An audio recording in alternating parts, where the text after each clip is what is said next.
Alhamdulillah.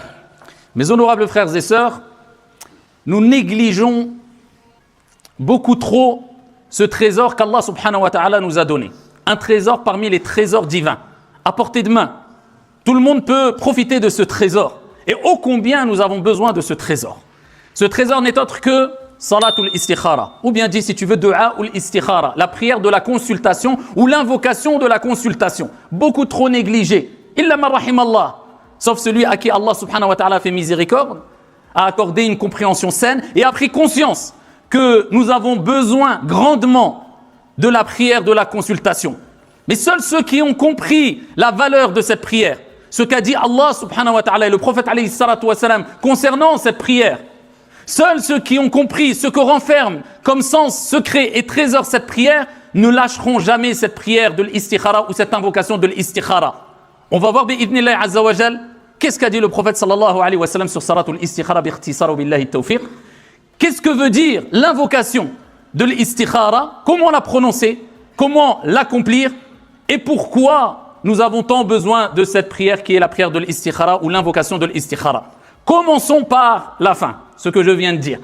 Pourquoi nous avons autant besoin de salat l'istikhara? Tout simplement parce que chaque jour, l'être humain est confronté à des réalités, à des épreuves, à des situations qui le poussent à prendre des décisions.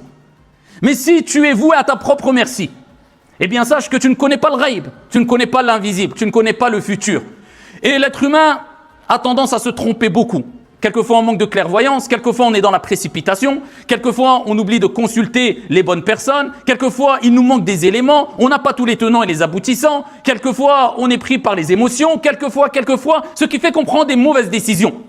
Et je vous dis cela, ça concerne chaque jour. Chaque jour, l'être humain prend des décisions, si minimes soient-elles. Et avec cela, on balaye d'un revers de main salat al-istikhara.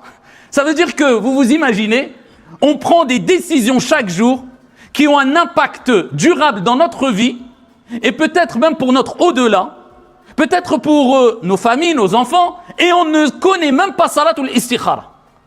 On n'utilise même pas ce cadeau divin qui nous permettra, bi'idhnillah, de prendre les bonnes décisions, d'être protégé, d'être préservé et de voir sa situation facilitée. Ses prises de décision facilitées et en plus de cela, bénies. Comment peut-on se priver de salatul istikhara alors que le prophète sallallahu alayhi wa sallam, comme l'a rapporté fi sahih, Jabir radiyallahu anhu wa arda, il disait Jabir, كان رسول الله صلى الله عليه وسلم يعلمنا صلاة الاستخارة في الأمور كلها كما يعلمنا السورة من القرآن.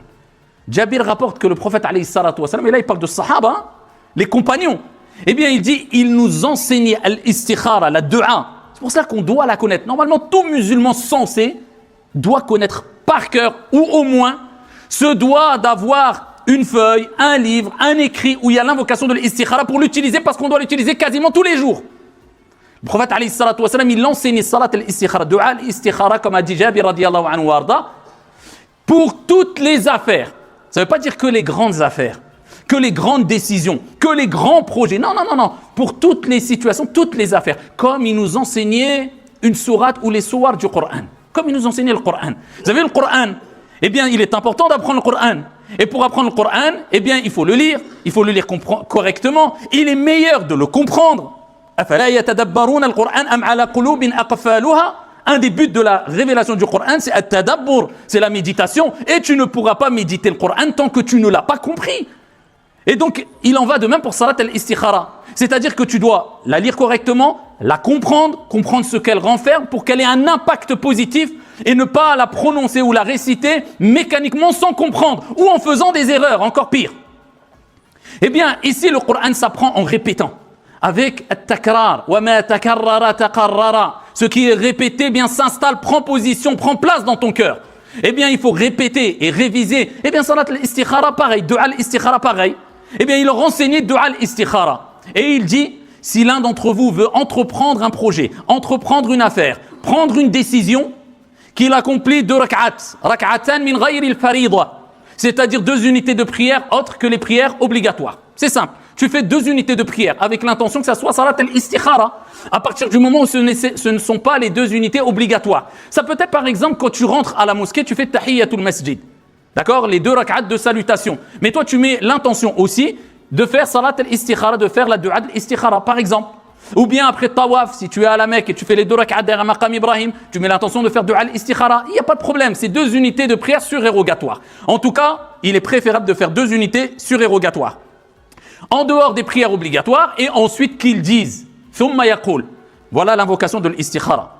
Et ici, je ne vais pas m'attarder dans la langue arabe puisqu'on l'a fait dans la première partie, mais je la prononce quand même. Ici, juste l'invocation en arabe.